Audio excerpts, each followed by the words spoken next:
యాకోబుకి. ఆత్మవంచన ఇతనే అనుకుంటున్నాడు యాకోబు. అందుకేనండి యాకోబుని అన్నాడు, నీవు నీ తప్పేంటో తెలుసుకున్నావు, నీ పేరు యాకోబు కాదు ఇశ్రాయేలు. మరి యోధాని అన్నాడా? తెలుసుకోలేదు. అతడు తను తాను సమర్థించుకున్నాడు, ఆత్మవంచకుడిగా మిగిలిపోయాడు, ఉరి పెట్టుకుని చనిపోయాడు. కనుక మన ఆత్మ, రే పిల్లలు చాలా జాగ్రత్తగా వినాలి. మీరు గుళ్ళో మీరు ఎలా ఉంటున్నారు కనపడట్లేదు, ఇక్కడ బాగా కనపడుతున్నారు మీరు. చక్కని వాతావరణం, దోమలు కూడా లేవు. ఉన్నాయా? కుడుతున్నాయా? లేవు. చక్కని వాతావరణం, చక్కని గాలి, మంచి గాలి, మంచి ఆక్సిజన్ పీల్ చేసుకోండి బాగా. చెడు గాలి అంతా, కార్బన్ డైఆక్సైడ్ అంతా విడిచిపెట్టేసి అన్నని చెప్పి వదిలేరు కానీ ఇప్పుడు ఎక్కడ కూర్చోలేరు మీ వాసనకి, బాంబులు వేసారు కానీ.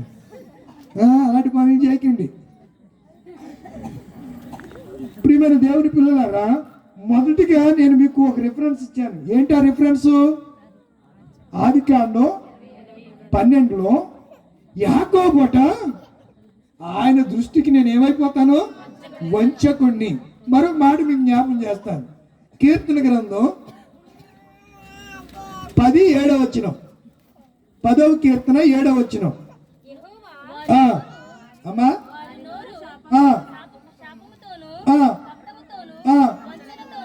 వారి నోరు శాపముతోను, రాసుకోండి, శాపముతోను కపటముతోను దేంతోనుందంట? వచ్చేమన్నాడు? బాధకుడా నీకు శుభం. దీన్ని ఏమంటారు మోజేసా? వంచిన కదా. బాధకుడా నీకు శుభం ఎవరన్నారు? ఇస్కరియోతు యోధ. ఎవరిని? ఎంత ఆత్మవంచన కలిగినటువంటి మెంటాలిటీతో ఉన్నాడో యోధ. ఇలాంటి మెంటాలిటీ కలిగిన వాళ్ళు వీళ్ళందరినీ కూడా అపవాది సంబంధులు. అపవాది అప్పటికే వాళ్ళ దూరి క్రియ చేయటం ప్రారంభించాడు. అపవాది నాశనం చేస్తాడు. అపవాది నరకానికి తీసుకువెళ్తాడు. వాడిని అక్కడికే తీసుకెళ్ళిపోయాడు. ఎవరిని? అందుకే యేసుప్రభు అన్నాడు, వాడు పుట్టకుండిని ఎడల వానికి మేలు, పుట్టి జీవించి నిత్య నరకానికి వెళ్ళిపోతున్నాడు అని చెప్పి ప్రభువారు యోధా గురించి బాధపడ్డాడు. వాడు పుట్టకుండిని ఎడల వానికి మేలు అని చెప్పి యేసయ్య అన్నాడు. ఎందుకు ఈ విషయాలు ప్రభువారు ఈ రాత్రి ఈ ఆత్మవంచన అనే అంశములో మనతో మాట్లాడుతున్నాడంటే, ఆ చదివినటువంటి కీర్తనకారుడైనటువంటి దావీదు రాసిన 10:7లో వాళ్ళు ఎలాంటి వాళ్ళట? కపటము, శాపముతోను, వంచనతోను. శాపం, పక్కోడు ఎప్పుడు పాడైపోవాలని కొంతమంది శపిస్తూనే ఉంటారు. మన నాలుగుకి పవర్ ఉంటుంది తెలుసా మీకు?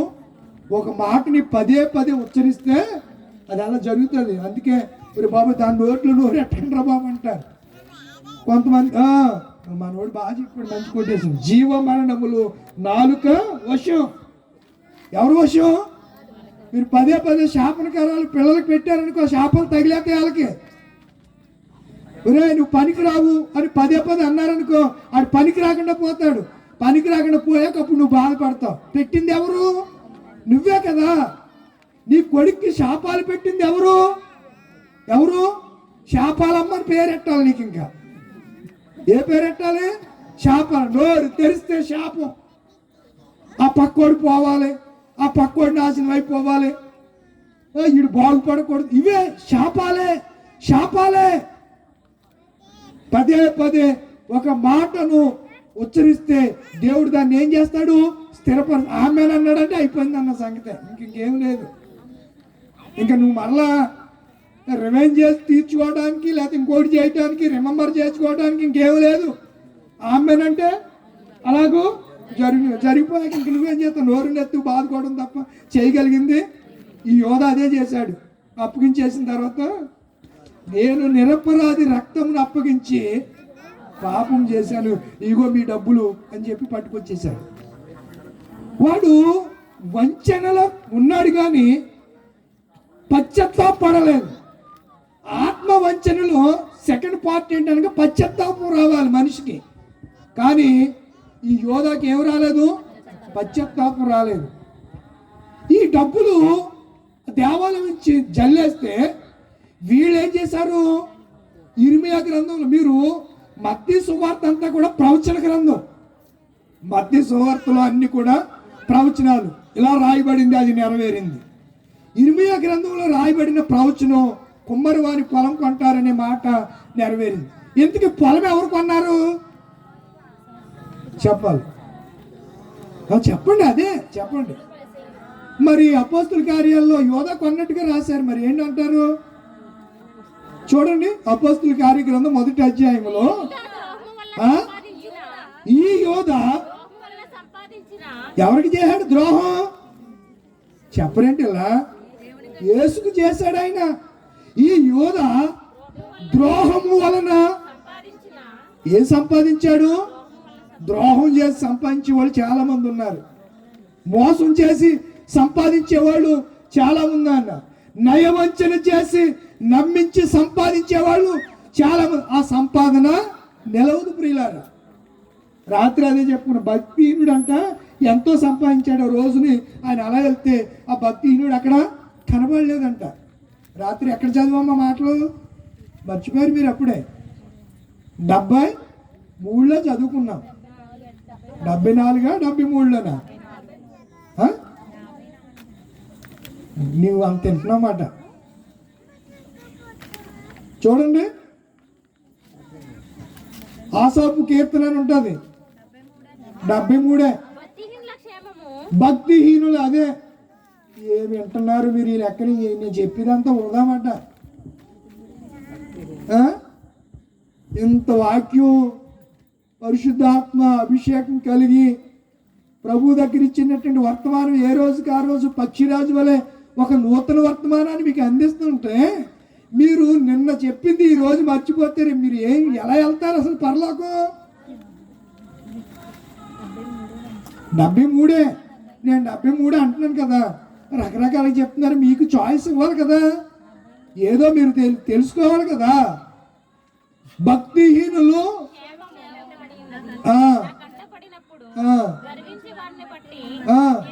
వీళ్ళకి ఎంత గర్వం అంటే, ఈ భక్తిహీనులకు ఉన్న గర్వం ఇంకెవరికి ఉండదు. ఓ ఎగిరెగిరి పడతా ఉంటారు వీళ్ళు. ఇస్కరియోతు యోధ కూడా అలాంటోడే. డబ్బు సంచారి దగ్గర ఉందని ప్రతిసారి శిష్యులందరూ ఇంకా చూస్తూ ఉండేవాడు. రే నేను ట్రెజరర్ని, నేను ఎవరినే? ట్రెజరర్ని. మీకు ఇప్పుడు రొట్టె తేవాలంటే మీరు నన్ను అడుక్కోవాలి. సంఘ పెద్దలు కూడా ట్రెజరర్ గారిని డబ్బులు అడుగుతారు ఏదైనా కార్యక్రమానికి వస్తే. అడుగుతున్నారా? అడుగుతున్నారు కదా. యేసు ప్రభు వారు ఏదైనా పని చేయండి అంటే శిష్యులు ఎవరిని అడుక్కోవాలి? డబ్బులు యోధని అడుక్కోవాలి. ఎందుకు? ట్రెజరర్ అయినా. ఆ ట్రెజరర్ ఎంత గర్వం వాడికి, ప్రతిదానికి నేను నేను అనే అహంభావం. అహంభావీడు ఎవరు?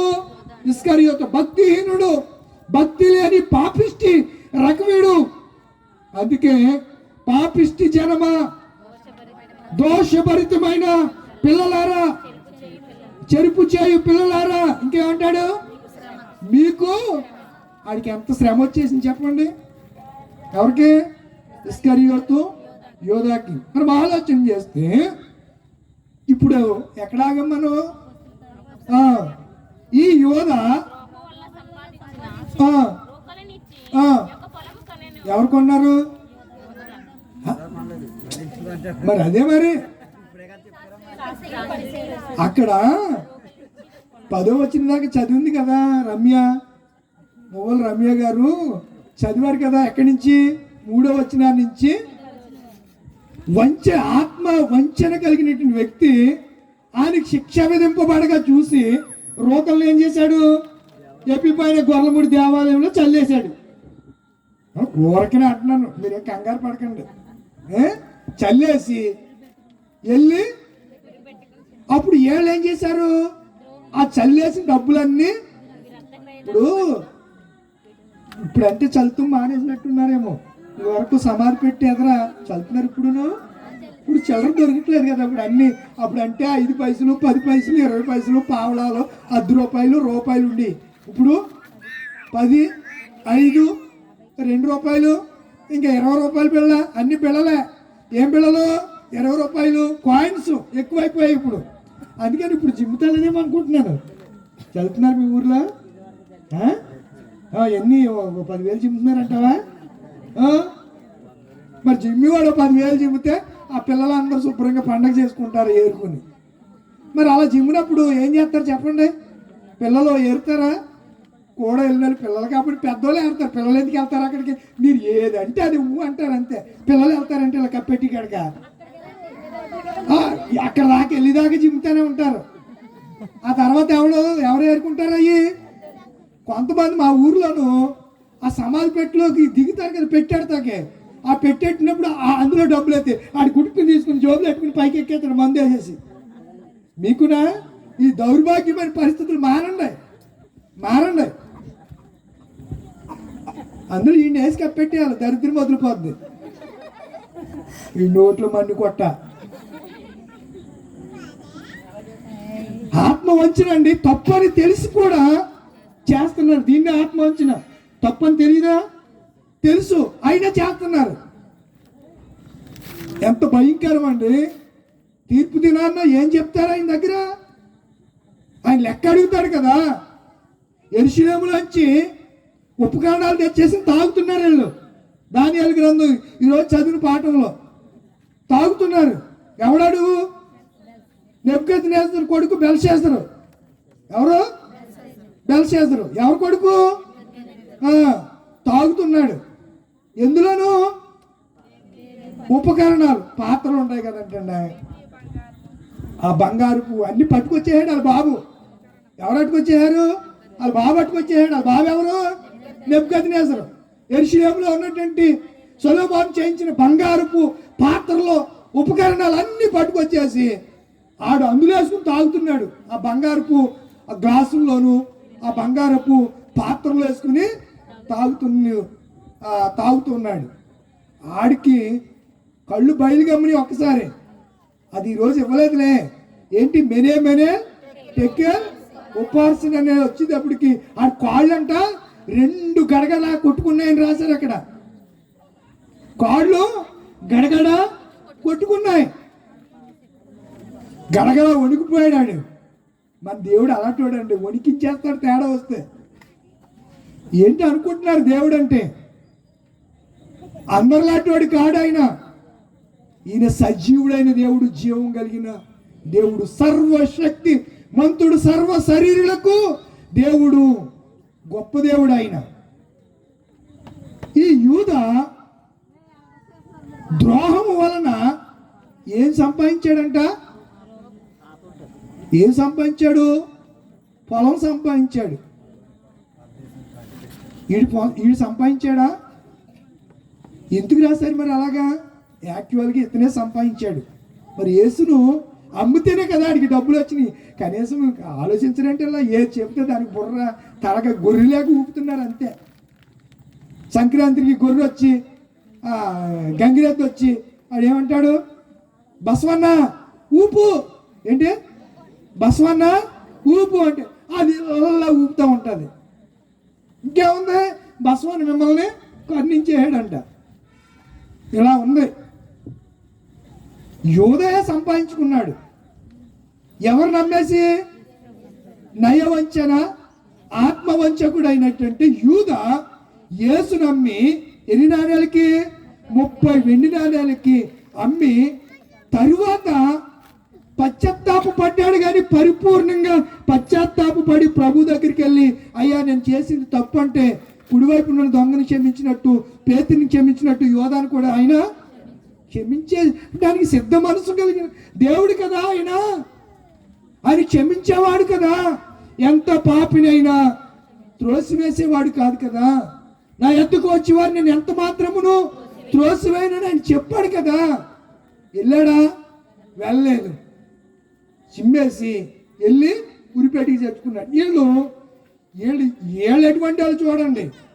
వీళ్ళు అది తప్పని తెలుసు కూడా డబ్బులన్నీ ఏం చేసేసారు? పోగు చేసేసి ఏ పొలం కొన్నారంట? కుమ్మరి వాని పొలం కొన్నారని మత్తయి గారు, మార్కు గారు, లూకా గారు రాశారు. అయితే అపోస్తుల కార్య గ్రంథంలో ఈ మాట ఎవరు చెప్తున్నారు? పేతురు గారు చెప్తున్నాడు. మొదటి ప్రసంగం